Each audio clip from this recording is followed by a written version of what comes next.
The Islamic Center at New York University is pleased to present the following program. For more of our lectures, please visit us online at ICNYU.org. أعوذ بالله من الشيطان الرجيم بسم الله الرحمن الرحيم الحمد لله رب العالمين ولا حول ولا قوة إلا بالله العلي العظيم والصلاة والسلام على أشرف الأنبياء والمرسلين وعلى آله وصحبه أجمعين ونشهد أن لا إله إلا الله وحده لا شريك له ونشهد أن سيدنا ومولانا محمدا عبده ورسوله. In the name of Allah, the Gracious, the Merciful, all praise is due to Allah, the Lord of the universe, the Master of the Day of Judgment.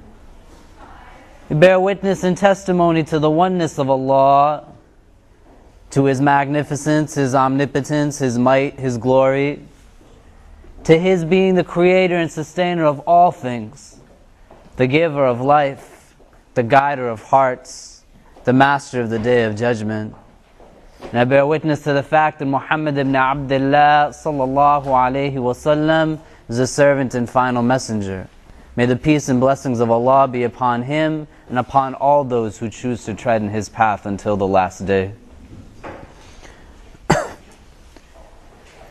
It is said that there was once a man who used to find himself in solitude a lot so that he could reflect upon society.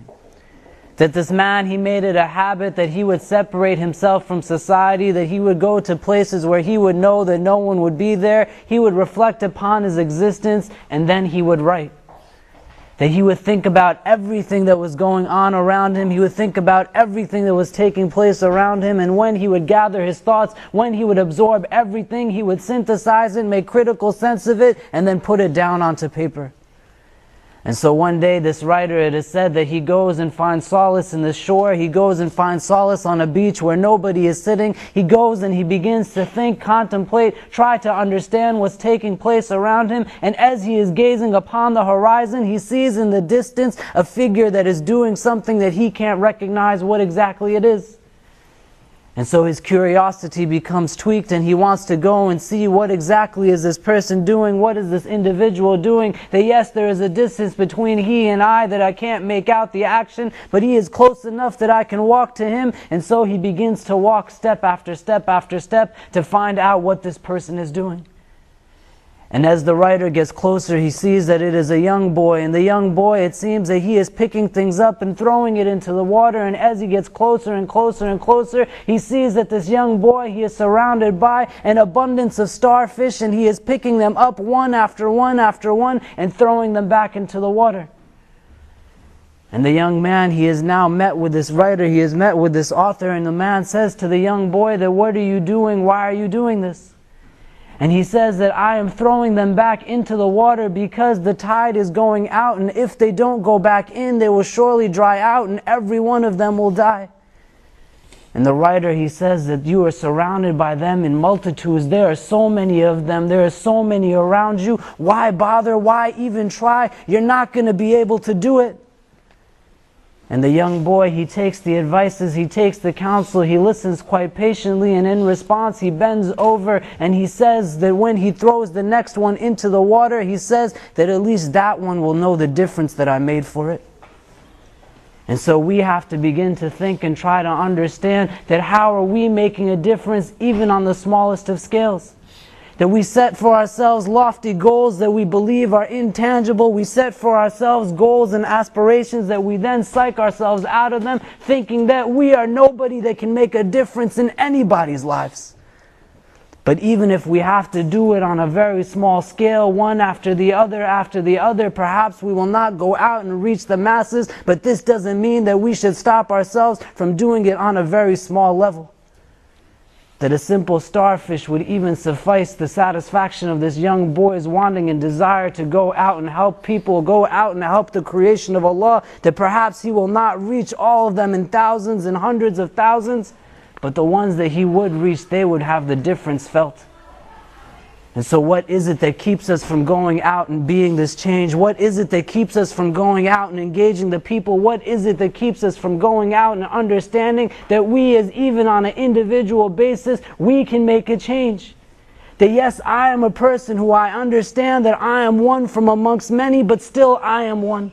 And although I understand that I cannot do everything, I still have the ability to do something. And because I understand that it is beyond my capacity to do everything, when I have the opportunity to do something, I will not hesitate in doing it. And this is the way the beloved of Allah alayhi salam would live his lives, and so too did his companions. That whenever the opportunity arose, whenever the situation came about, whenever the scenario came in front of them to go out and make a difference in the lives of somebody else, they would not hesitate in going and taking that action. That they knew that even the smallest of actions and even the smallest of deeds, that if it was done on a very much scale where the intention was right, that it would make all of the difference. And we all know the stories, we all know the hadith, we hear them over and over and over again. We see the examples in front of us of men and women who are going out and making moves like we can't ever imagine, going helping people on a multitude of levels, going out and changing the mindsets of the masses. There are people who are doing this on a regular basis. But what is it that keeps us from doing it? What is the reason as to why we are staying our hand? What is the reason as to why we are sitting down when others are standing? What is the reason as to why we are silent when others are calling out? What is the reason as to why we are not putting ourselves in a place where we can go and even make a difference for that one person? We see that we have a tendency that when we read the hadith of the Prophet ﷺ, the stories of his companions, radiyallahu anhum ajma'een, we listen to them, we foster them, we understand them, we let them make ourselves cry, we let them make ourselves laugh, we try to understand them as best as we can, but then we just shelve them away as if they're something that were not very real. That we forget when we understand the stories of Umar radiallahu anh walking through the streets where he is going out to see how the people live, and he comes upon a woman who is in a dire strait where she is stirring a pot in a way where she is trying to make her children think that she has food to feed them with, but when in reality she doesn't, just in the case that they would get tired from their cries and fall asleep. When Umar comes upon her and sees her in this state, and he wants to go and carry food to her and bring it to her, and then tears come to his eyes because he is threatened with the fact that he is the leader of even this woman and he is not providing for her in the way that she needs to be provided. It actually happens. It is a real instance. It is a real occurrence. That when Ali radiallahu anhu is standing behind the Prophet sallallahu alaihi wasallam and the Muslimin are taking on the mushrikeen, and the mushrikeen send their best warrior Abdul Wud forward to take on the Muslims in battle, and here is a man who has never been defeated ever, and everyone is terrorized and terrified by the strength and just the awesomeness of this man Abdul Wud, and no one wants to take him on in one-on-one battle except Ali, who steps forth thrice and says, Ya Rasulullah, let me be the one who takes him on. It actually happens. He actually does it.